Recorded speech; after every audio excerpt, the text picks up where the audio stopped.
आज हम आपको सुनाने जा रहे हैं भगवान शिव के एक अत्यंत चमत्कारी और फलदायी व्रत पशुपति व्रत की दिव्य बातें। इनका नियम क्या है और कैसे ये व्रत करने चाहिए।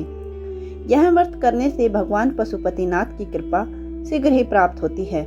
जो भक्त सच्चे मन और श्रद्धा से इस व्रत को करता है उसके सभी दुख और कष्ट संकट दूर हो जाते हैं।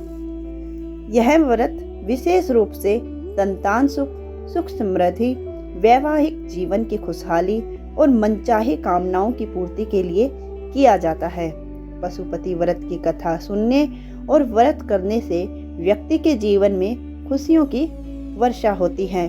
भगवान शिव स्वयं अपने भक्तों के कष्ट को हर लेते हैं और उन्हें अखंड सौभाग्य का वरदान देते हैं। मनुष्य के दुर्लभ से दुर्लभ मनोकामनाओं की सिद्धि होने लगती है। पशुपति अस्त्र के समान पशुपति व्रत भी अमोघ है तथा इसे करने से किसी प्रकार की कठिनाई भी नहीं आती है, क्योंकि इसे मात्र 5 की संख्या में ही करते हैं। 5वें व्रत में उद्यापन किया जाता है, इसलिए यह काफी असरदार व्रत होता है। तो चलिए इस दिव्य कथा का श्रवण करते हैं, इसके नियमों को जानते हैं, जिससे भगवान पशुपति की कृपा हमें प्राप्त हो सके। पशुपतिनाथ व्रत के नियम क्या हैं? पशुपति व्रत करने वाले को सर्वप्रथम सुबह जल्दी जागना चाहिए। पशुपति व्रत करने वाले को एक थाली जरूर लेनी चाहिए। थाली में ही पूजा की सभी सामग्रियां लेकर शिव मंदिर में जाना चाहिए। ध्यान रहे, जिस थाली से सुबह पूजन करना है उस थाली को वापस सुबह के पूजन के बाद धोना नहीं है। उस थाली में पूजा की सभी सामग्रियां लेकर और 5 दीपक लेकर शिवालय में जाना चाहिए। व्रत करने वाले को मन, कर्म तथा वचन से शुद्ध होना अनिवार्य है।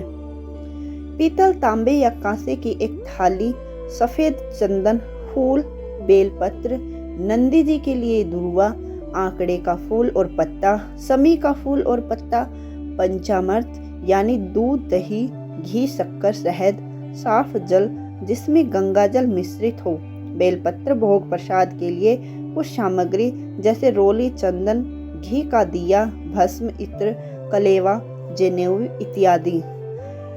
ये सामग्री आप अपने श्रद्धा अनुसार ले सकते हैं। अगर थाली पीतल, तांबे, कांसे की नहीं है तो घर में जैसी थाली है उसका उपयोग कर सकते हैं। पशुपति व्रत करने वाले को ब्रह्मा मुहूर्त में जाकर अपनी सभी दैनिक क्रियाकलापों से निवृत्त होकर घर में अपने देवी देवताओं की पूजा करने के बाद एक थाली तैयार करें, जिसे थाली में सामग्रियों को सजा लें और इसे किसी शिव मंदिर भी में लेके जा सकते हैं। यदि व्यवस्था दूर हो और न जा सके तो घर पर भी यह पूजन कर सकते हैं, परंतु इस पूजन को जल्दी फलीभूत करना है तो आप अवश्य किसी शिव मंदिर में जाएं। सर्वप्रथम भगवान भोलेनाथ को गंगा जल मिले हुए जल से स्नान कराएं। इसके बाद दूध, दही, घी, शक्कर और शहद से एक एक करके सभी चीजों से भगवान भोलेनाथ का अभिषेक करें। जब सभी अभिषेक पूर्ण हो जाएं, तो अंत में फिर स्वच्छ जल से महादेव को स्नान कराएं। तत्पश्चात भोलेनाथ का श्रृंगार करें। इसके बाद उन्हें सबसे पहले इत्र लगाएंगे, फिर चंदन लगाएंगे, उसके बाद जनेऊ पहनाएंगे तथा अंत में वस्त्र स्वरूप मोली उन्हें अर्पित कर देंगे। इसके बाद फूल या फूलों की माला जो आप ले गए हो वो चढ़ाएंगे। इसके साथ ही समी पत्र और बेल पत्र भी जरूर चढ़ाएं। आंकड़े के पत्ते या फूल भी चढ़ाने से वो जल्दी प्रसन्न होते हैं। इसके बाद एक घी का दीपक प्रज्वलित करें। भोग के लिए जो भी सामग्रियां ले गए हैं वह भोग स्वरूप में वहां पर अर्पित करें।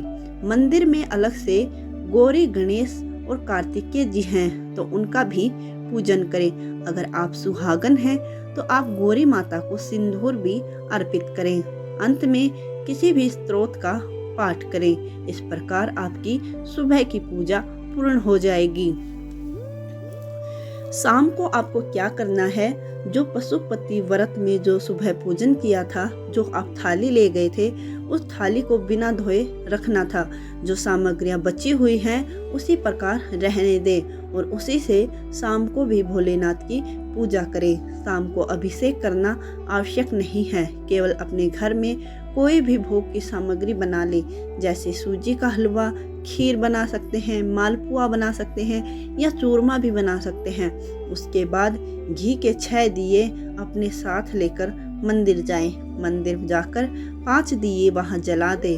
भोलेनाथ को जो प्रसाद आप ले गए हैं उस प्रसाद के 3 हिस्से कर दें। 2 हिस्से मंदिर में छोड़ें और 1 हिस्सा स्वयं के लिए उठाकर घर ले आएं और उस प्रसाद को पूजा के बाद स्वयं ग्रहण कर लें और भूल से भी उसे किसी अन्य व्यक्ति को ना दें। प्रसाद ग्रहण करने के पहले 5 दिए मंदिर में प्रज्वलित करें और 1 दिए को बिना जलाए अपने घर लेके आए। इस दिए को घर की चौखट पर, यानी आप अपने घर की तरफ मुंह कर ले। फिर आपका दाहिना हाथ जिधर है उस दाहिने हाथ घर की चौखट पर घी का दिया जला दें और भोलेनाथ को प्रणाम कर अपनी मनोकामना की पूर्ति की कामना करें। फिर घर में आकर वह जो तीसरा हिस्सा आप मंदिर से लेकर आए थे उसे ग्रहण करें। इस प्रकार आपकी शाम की पूजा भी पूर्ण हो गई। पशुपति व्रत का उद्यापन कैसे करना है? जो पशुपति व्रत का उद्यापन व्रत के 5वें दिन किया जाता है, उद्यापन की सारी विधि सामान्य रहेगी। जब प्रतिदिन हम पूजा करते हैं, 5 दीपक जलाते हैं, प्रसाद का 3 हिस्सा करते हैं, उसके अलावा बस एक काम और करना होता है।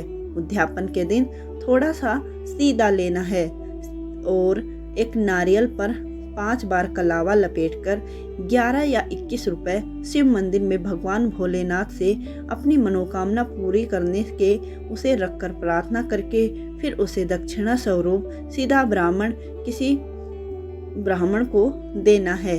बस यही है व्रत की उद्यापन विधि और इस प्रकार व्रत करने से महादेव सभी कामनाएं पूर्ण कर देते हैं।